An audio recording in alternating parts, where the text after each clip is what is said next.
श्री देवराहा बाबा के बारे में क्या मतलब कुछ दृष्टांत आप बताएंगे कि यहाँ पर आने वाले लोगों को देखो, जहाँ बैठे हो देवराहा बाबा की पवित्र भूमि है, जिस भूमि पर कालांतर में जल ही जल था और पूज्य श्री महाराज जल में ही रहते थे।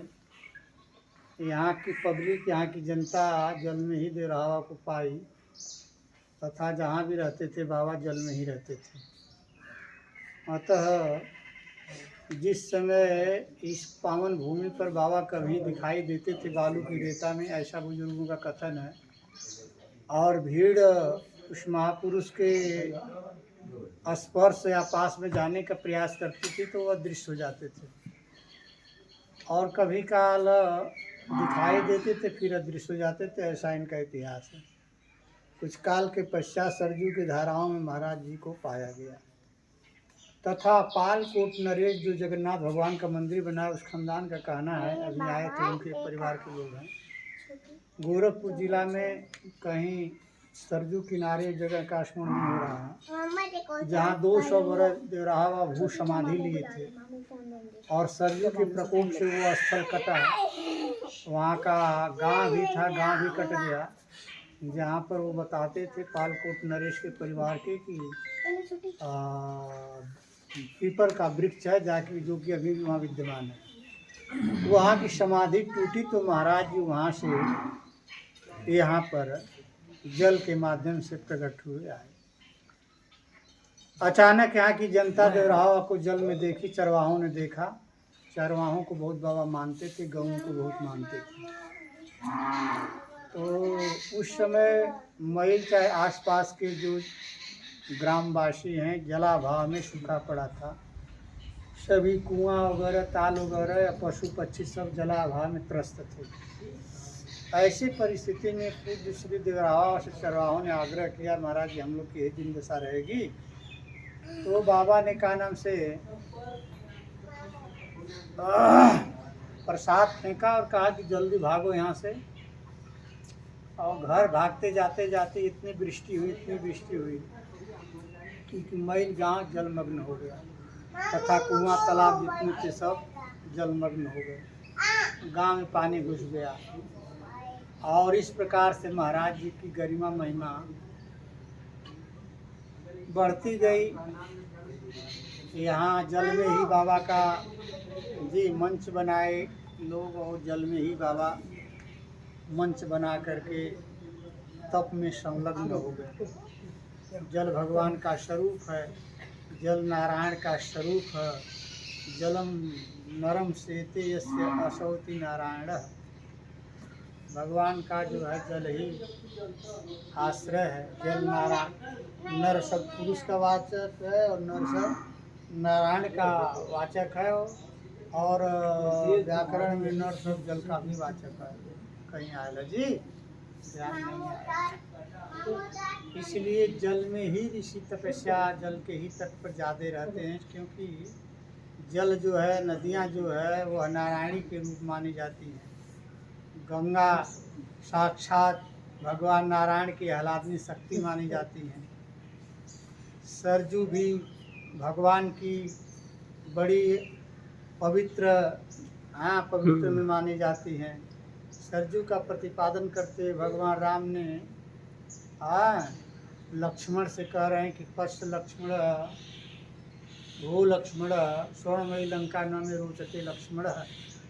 हे लक्ष्मण, ये सोने की लंका मुझे अच्छी नहीं लग रही है। जननी जन्मभूमिश्च स्वर्गादव गरीयसी। हे लक्ष्मण, माँ और जन्मभूमि, जननी माँ का वाचक है यहाँ, और जन्मभूमि वह स्वर्ग से भी श्रेष्ठ मानी जाती है। अतः हे लक्ष्मण, मुझे लंका की सोने की लंका मुझे अच्छी नहीं लगती है। जामज्जन्यते। और सरजू का व्याख्यान अयोध्या का जन्मभूमि का प्रतिपादन करते भगवान कहते हैं कि जामज्जन्यते बिनहि प्रयासा मम समीप नर पावहि वासा। जन्म भूमि मम पुरी सुहावन उत्तर दिशि वह सरजू पावन, जाम जनते भी नहीं प्रयासा, और मम समीप नर पावहि वासा। भगवान कहते हैं, हे लक्ष्मण, जिसके स्पर्श से, जिसके मज्जन से, जिसके आचमन से मम समीप नर पावहि वासा, मेरी समीपता जीवात्माएं पाती हैं, ऐसे सरजू माँ का गरिमा है, महिमा है।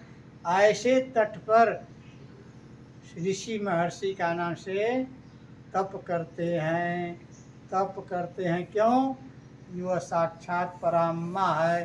पराम्बा के गोद में रह करके ऋषि तप करते हैं, जिससे कि भगवती की कृपा से उनका आध्यात्मिक मार्ग, उनका का नाम से अध्यात्म जल्दी प्रशस्त होता है। जी हाँ, शास्त्रों में आया है, उनके तट पर जब तप करने से 100 गुना लाभ होता है। जैसे कुल कौन कौन बैंक है ना, डाल देला तो दुगुना हो जाता है। अध्यात्म में भी लक्षण बताया गया है। सुराज्य धार्मिके देशे सुभिक्षे निरुपद्रवे। ऋषि को उस स्थान पर तप करना चाहिए जहाँ पर उपद्रव किसी प्रकार का ना हो, सुभिक्षित, जहाँ सूखा आदि न पड़ा हो, जहाँ के प्राणी का नाम से सुखी संपन्न हो, आने सम्यक प्रकार से आराम से उनको भिक्षाटन मिल जा, भिक्षान प्राप्त हो जा राम जी की इच्छा से। सुराज्य धार्मिके देशे सुभिक्षे निरुपद्रवे। और जहाँ का राजा उपद्रव रहित हो, साधु ब्राह्मण गौओं को प्रति सम्मान करता हो, ऐसे देश को उसमें रह करके अपनी तपश्चर्या को करना चाहिए, उपद्रवी से दूर रहना चाहिए। इसलिए एकांतो निवसत मुनिर्मोक्ष परायण। इसलिए ऋषि महर्षि जंगल झाड़ में एकांत में जा कर के चिंतन करते हैं परमात्मा का। है कर ही जोग जोगी जे ही लागी, और काम क्रोध ममता सब त्यागी, काम क्रोध ममता सब त्यागी। हाँ हाँ, बालापन से हरि भज, और जब से रहे उदास, तीरथ सब आशा करें कब यही हैं हरिदास। बालापन से भगवत चिंतन का काना से महत्व आया है। चौथे पंथ तो आया है, लेकिन बालापन का बहुत गरिमा है। एक काना से योगी बालावस्था में जा रहा था, भिक्षाटन करते हुए चला गया किसी के दरवाजे पर। बहन काना से देखी, बोली बाबा इतनी सवेरे कहाँ? बोला संत की मुझे सुबह का डर है। बहन का मतलब है कि जीवन के प्रथम चरण में आपने योग रमा लिया है, इतनी सवेरे क्यों चल दिए? संत ने कहा बहन सवेरे का मुझे डर है, क्षणभंगुर जीवन की कलिका, कल जान को प्रात खिली न खिली, मलयागिर की शुचि मंद सुगंध, समीर कल जान को प्रात खिली मिली न मिली। संत ने कहा हे माँ, प्रातः काल का मुझे भय है, इसलिए जीवन के प्रथम चरण में ही काना से ब्रह्म का चिंतन करने चल दिया। जब माँ भगवती पराम्बा गंगा यमुना आदि इस मृत्यु लोक में प्रस्थान करने का निर्देश हुआ, तो भगवान नारायण से बोली क्या कि प्रभु कली के दूषित प्राणियों से मेरा स्पर्श होकर के हम कलमशता से ग्रसित हो जाऊंगा, दूषित हो जाऊंगा। जैसे दुर्जनों के संग में कुछ काल तक वास करिए तब उनका रहन, उनका सकारात्मक ऊर्जा आपके आभ्यंतर धीरे धीरे प्रवेश करने लगती है। लगभग आप यदि सज्जन प्रवृत्ति के हैं तो अशांत हो जाएंगे, और ना ही तो धीरे धीरे दुर्जन ही बन जाएंगे। दीर्घकाल तक संग का बहुत बड़ा असर पड़ता है। जी तो भगवती ने कही कि इन दुर्जनों की सोसाइटी में रह करके और उनके स्पर्श से मैं का नाम से दूषित हो जाऊंगा। भगवान ने समझाया अरे देवी सुनो, वह वैष्णवी नारायणी सुनो, चलो और तुम्हें उपाय बताता हूँ जिस उपाय से तुम उन पापियों के पाप से मुक्त होगी। कैसे? कहा कि बालापन से हरि भजय और जग से रहे उदास, तीरथ सब आशा करें कब यही हैं हरिदास। इसलिए हरिद्वार, इलाहाबाद आदि प्रयाग मेला वगैरह लगता है ना, तीर्थों में कुंभ आदि लगता है, तो पूरे भूमंडल के साधु महात्मा जाते हैं। और तीर्थ सबको पवित्र करता है, लेकिन तीर्थों का उद्धार ऋषि महर्षि करते हैं। तद विश्वरो परमम पदम। कैसा?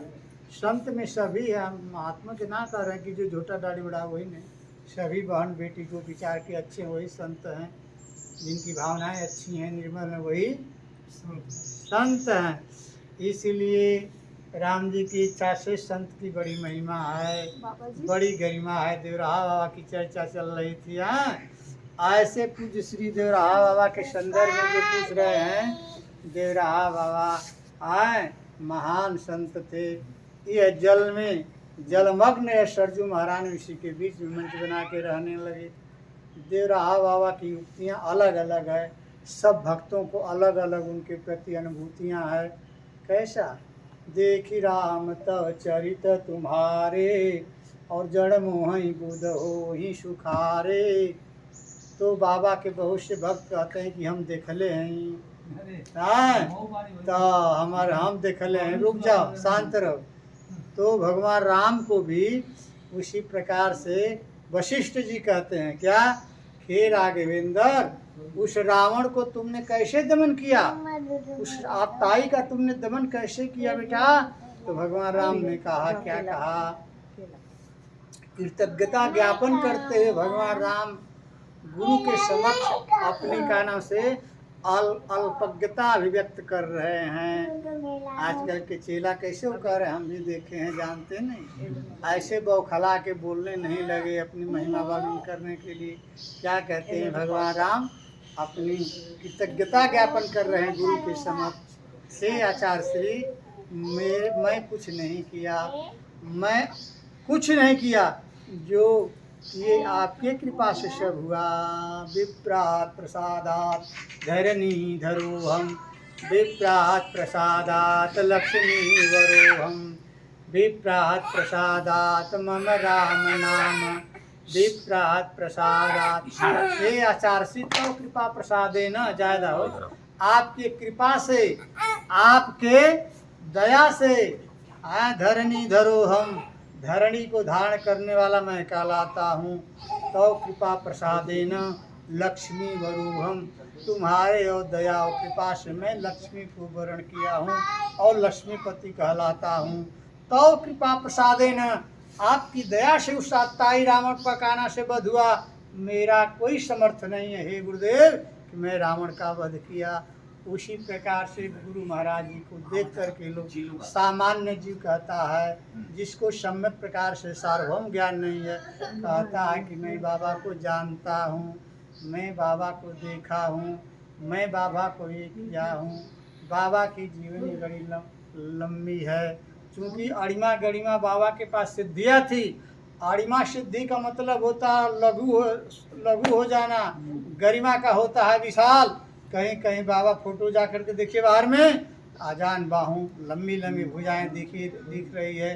कहीं कहीं देखिए तो हनुमान जी जैसे घुमेर के बैठते हैं, वैसे कहीं पहाड़ों में घुमेर करके बैठे हुए हैं। अतः फोटो से पता ही नहीं चलता है कि देवराहा बाबा की शक्ल एक ही रूप है जी। इसलिए कोई बाबा के संदर्भ में कहता है वो तो बालक है, बाबा योगी थे, योगी का नाम से अपने तपबल भी प्रसदा, तपस्वी भो अधिको योगी, ज्ञानी भ्यो मतोधिक। योगी जो हो ज्ञानियों से भी श्रेष्ठ होता है, तपस्वियों से भी श्रेष्ठ होता है। क्योंकि ज्ञानी जैसे विज्ञान है, उसी प्रकार से क्रियात्मक जो भी होता है। जैसे आकाश मंडल में वायुयान चलता है, उसी प्रकार से हमारे भारत के योगी आकाश मंडल में चलते थे। अति लघु रूप धरऊ हनुमाना, पैठा नगर सुमिरि भगवाना। कैसा। तो उसी प्रकार से पूज्य श्री महाराज देवराहा बाबा की स्थिति थी। कैसा। और कचड़े लोग भाग रहे हैं, कायदे से बैठेंगे तब न सुन पाएंगे व्याख्यान। कैसा। ये आध्यात्मिक जो लाइन है बार बार पकड़ाती नहीं है, उसको कैच करने में बड़ा मेहनत पड़ता है, सात्विक बुद्धि होती है, सात्विक दिमाग होता है, तभी अध्यात्म पर प्रतिपादन कर सकते हैं। अन्यथा तामसी राजसी वृत्तियाँ यदि रहेगी तो वह सूक्ष्म विषय का प्रतिपादन नहीं हो पाएगा। बोली श्यावर रामचंद्र की जय। तो देवराहा बाबा सूक्ष्म रूप धारण करते थे और स्थूल रूप धारण करते थे। यहाँ भी एक शरीर है, दूसरी शरीर अन्यत्र कहीं दर्शन दे रहे हैं। तो यहाँ का भगत देखेगा तो ये न कहेगा बाबा जी यही जन बैठे हों, और वहाँ का देख रहा कि नहीं बाबा इस तारीख की फलानी जगह यहाँ उपदेश कर रहे हैं। यहाँ डुबकी लगाते थे बाबा जी तो काशी अयोध्या दिखते थे जी, काशी अयोध्या मथुरा दिखते थे राम जी की इच्छा से। हाँ, बाबा का नाम से लोग पता लगाते। बाबा इलाहाबाद में मंच बना हुआ था, एक कमिश्नर का नाम से ड्यूटी लगाई गई थी। अभय वाजपेयी गाजियाबाद के रहने वाले हैं, तो उन्होंने अपनी जीवनी बता रहा था कि बाबा हमारी ड्यूटी लगी थी, फोर्स चारों तरफ से मंच को घेरा हुआ था कि मंच पर कोई न जा पावा, बाबा आने वाले हैं। मार्ग का कहना से सब लोग अन्वेषण कर रहा है कि देवराहा बाबा अब आएंगे जी। फूल माला लेकर के लाइन से लोग सब खड़े थे, गुरु जी आएंगे। जमीन पर फूल माला बिछाया गया था। तब तक देवराहा बाबा मंच पर स्वयं प्रकट हो गए। जब मंच पर प्रकट हो गए तो वाजपेयी कमिश्नर ने कहा बाबा हमारी नौकरी चली जाएगी, यह देवराहा बाबा के निमित्त मंच बना है, आप कौन बाबा हो, कहाँ से आ गया तुमने, अतः हमारी नौकरी चली जाएगी। बाबा हाथ जोड़ते हैं, प्रार्थना करते हैं कृपया मंच को खाली कर दो। जब कमिश्नर बहुत परेशान हो गया तो महाराज ने कहा बच्चा जिसके निमित्त यह व्यवस्था बनाए हो, यह मंच बनाए हो, वही मैं हूँ। बोले बाबा कहाँ से आप मंच पर आ गए, हम चारों तरफ से घेरे हैं, फोर्स घेरी हुई है। कैसे बाबा यहाँ आ गए, बाबा किस रास्ता से। बोले अति लघु रूप धरऊ हनुमाना। हाँ बच्चा, हम सूक्ष्म स्थूल दोनों मेरा रूप है बेटा, मैं आकाशगामी हूँ बच्चा अभय वाजपेयी जी। अतः साधुओं के संतों की महिमा गरिमा बेटा तुम्हारे मन बुद्धि से परा है। हाँ, वाजपेयी ने चरणों में गिर गया और जितने भक्त थे बाबा चरणों में गिर गया। उसी बालू की रेता में लोग तो रहता था, कोई ऐसा आराम का न जीवन था महाराज जी का, झोपड़ी न शरीर पर सूत न वस्त्र जी। अतः ऐसे योगी थे जिनकी जीवनी के संदर्भ में रामकृष्ण परमहंस अपने काव्य में लिखे हैं कि दक्षिण भारत का एक दिगंबर वेशधारी आया मुझे कहने से उपदेश दिया। श्री राम शर्मा दक्षिण उत्तराखंड की यात्रा कर रहे थे और पहाड़ टूट रहा था। आकाशवाणी हुई श्री राम शर्मा सावधान हो जाओ, आगे पहाड़ टूट रहा है। श्री राम शर्मा किस काल तक काना से उस अनजान जगह में, निर्जन जगह में महसूस करने लगे कि ये कहाँ से काना से निर्देश हो रहा है, आकाशवाणी हो रही है। क्योंकि जहाँ पर कोई आदमी जन है ही नहीं है, अकेले यात्रा में कर रहा हूँ घोर पहाड़ों में बर्फों में, ऐसी स्थिति में तब तक देवराहा प्रकट हो गए। इतनी मोटी पुस्तक में जीवनी उन्होंने लिखा और बाबा का फोटो, अपना फोटो लगा रखा है। बाबा के गुरु रूप में वहाँ का नाम स्वीकार किए हैं, उन्होंने पुस्तक लिखा है और हरिद्वार से लोग लिया करके हमके दिए हैं। इस प्रकार से वह जीवनी बाबा का लिखते हैं राम जी की इच्छा से। आपके अवैधनाथ, दिग्विजय नाथ और कौन कौन नाथ, गोरखपुर पीठाधीश्वर, आपके अयोध्या के वैष्णव, श्री रामानुजी, रामानंदी, सभी वैष्णव, शैव वैष्णव, बनारस के सतुआ बाबा, गढ़वा घाट धर्म समारकर पात्री जी महाराज जी, शंकराचार्य, रामानुजाचार्य, रामानंदाचार्य और आपके का नाम से राजा महाराजा पालकोट नरेश, मझौली नरेश, नेपाल नरेश आदि आदि हस्तियाँ इनके चरणों में बालू की रेता में मत्था टेकने आती थी। नेपाल नरेश, बिहार के मुख्यमंत्री बिंदेश्वरी दुबे, जगन्नाथ मिश्रा, राष्ट्रपति राजेंद्र बाबू, जो बच्चा उनको आशीर्वाद था, राजेंद्रा आशीर्वाद है एक दिन देश का राष्ट्रपति बने। इंदिरा जी इसी मिट्टी पर आई, बोले माई जाओ कृपा है पुनः सत्ता में आई। अटल बिहारी इसी मिट्टी पर आए, बोले अटला हल्ला करते रहो 13 दिन लौटेगा। कोई स्तुति थोड़ो करते थे, जैसे माँ अपने बेटे को चल ले दूधवा पी ले, वैसे ही बाबा बोलते थे। हाँ चल बच्चा अटला हल्ला करते रहे 13 दिन, देश का प्रधानमंत्री बने हैं। आपके क्या नाम से राष्ट्रपति जाकिर हुसैन जॉर्ज पंचम, जब मेरा देश गुलाम था, उसको भी नेट पर देखेंगे तो अपना हाथी घोड़ा अपने सेना के साथ बाबा के दर्शन में आ रहे हैं। ऐसे दे रहा बाबा थे, जो बहन बेटियां कोख में यदि वंश नहीं है तो बाबा के सामने कोई अपनी आंसू बहा दे तो बाबा कहीं फलवा बिक दिए, कहीं मिट्टिया बिक दिए, जा बेटी उसी से उनका कोख भर गया। उसी से अपने काना से ज्योति को लेकर के अब बाबा के चरणों में एक से एक जज, एक से एक अधिकारी, एक से एक हस्तियाँ बाबा के चरणों में अभी भी आती हैं। कैसा राम जी की इच्छा से ऐसे आप पुरुषस्य वचनम प्रमाणम, ऐसे कहते हैं आप पुरुष उसे कहते हैं जिसकी मुख से श्रुतित वाणी सिद्ध हो, सत्य हो, स कथ्यते।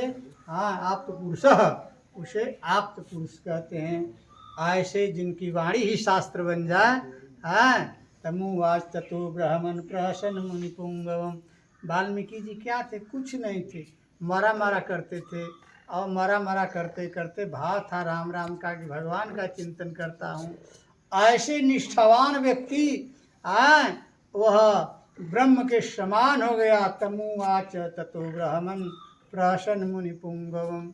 जो वेद की ऋचाओं को पढ़ने वाला और वाणी जिसकी सिद्ध नहीं हो पाती है, वह ऋषि के हो गई, वाणी उस संत की हो गई मरा मरा करते हुए जी। इसलिए उनका नाम जपत जग जाना, वाल्मीकि भय ब्रह्म समाना।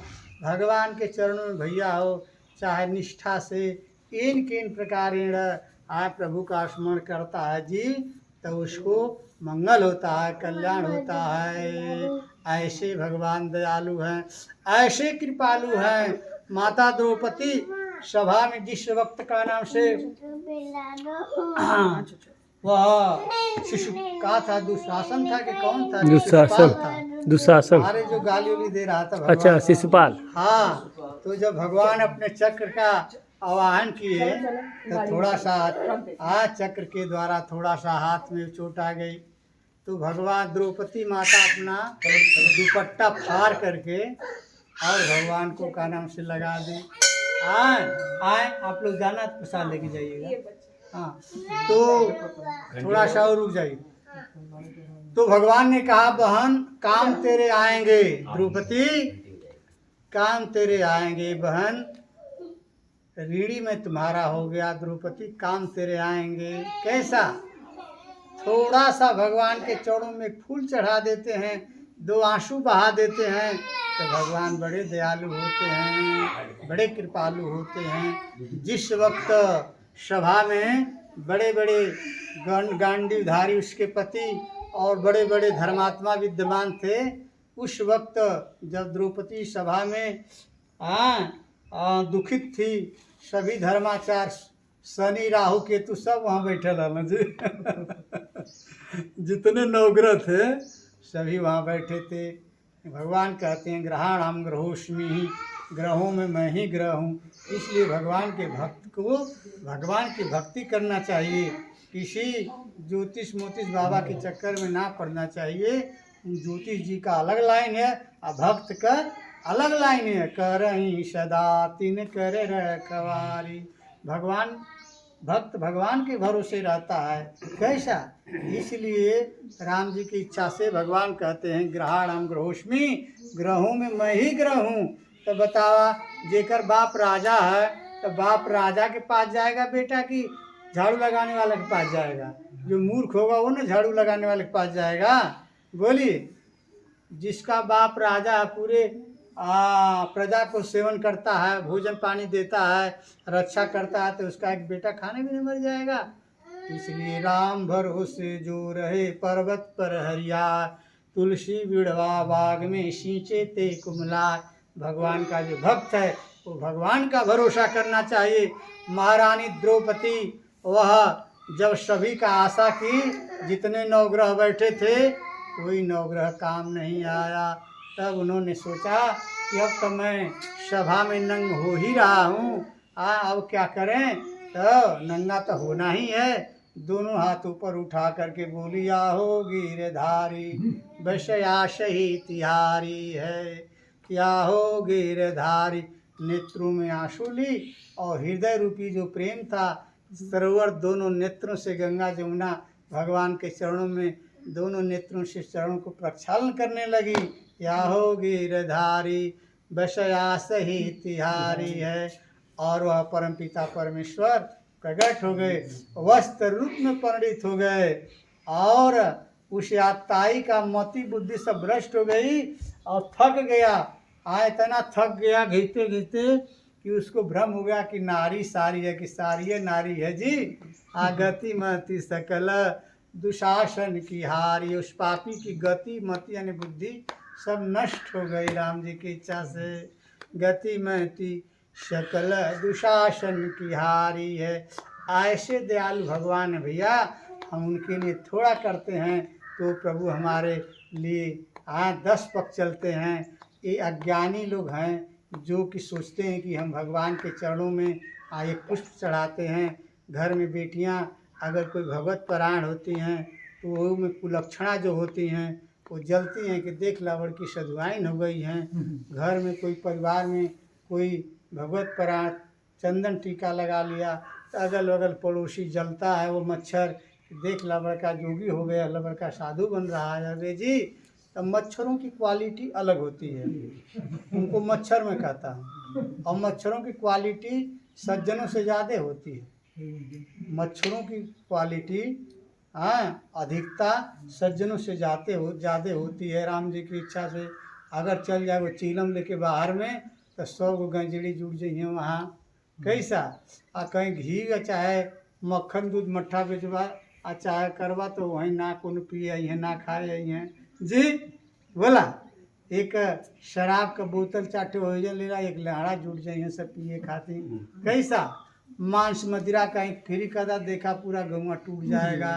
भैया ये मच्छरों की समाज है, दानवों की समाज अलग होती है। इसलिए दानवों का और देवताओं का हमेशा लगा रहता है। कैसा दीति अदिति दोनों बहन ही थे ना, कितना संघर्ष उनके जीवन में था। कैसा अदिति माता को गरुड़ ऐसे बेटा था कि मुक्त कराया जी, बोलल जाए।